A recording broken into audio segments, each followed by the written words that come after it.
What is up? This is your LA in a minute, and I'm here in the downtown historic core in front of the Continental Building. A beautiful building to be sure, but at 151 feet tall, kind of gets lost amongst the other LA buildings. But the thing is, this is a very significant and historic building. In fact, the Continental Building was LA's first skyscraper. Let's get into it. It's important to remember that turn-of-the-century Los Angeles had a flat landscape. Most buildings were still made out of adobe, and more modern architectural styles and materials were only first becoming utilized. At the corner of 4th and Spring stood a drug company, a shoe store, and part of the Van Nuys building. And that corner is where, in 1902, the Union Trust Company decided to build the first skyscraper in Los Angeles. They partnered with the Roebling Construction Company, who was one of the forerunners of building fireproofing of the era.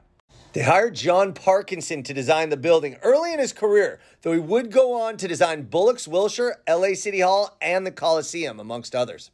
The building itself would be called the Braley Block, keeping in the naming convention of the times, named after John H. Braley.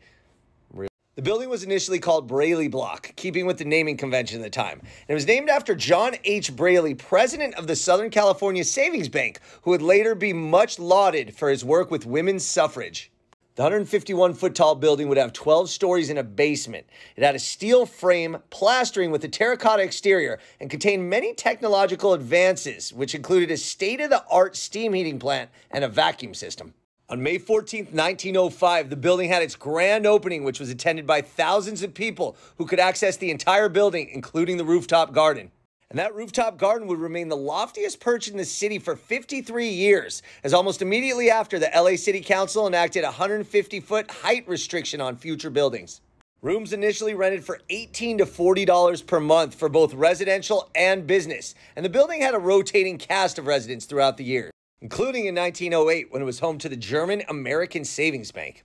As the city of Los Angeles modernized and evolved, the building was still notable, again being the tallest building in the city until the 1950s. It retained the name Braley Block through at least the 1930s, when it became the Continental Building as we know today. Here's a picture of the building in the 1950s, still standing tall and proud. Today the building is mixed use, known for its lofts on the top floor. So at 151 feet tall, the Continental Building doesn't even register on the list of LA's tallest buildings. But over a century ago, it was considered the first skyscraper in Los Angeles history. All right, LA, it's been a minute.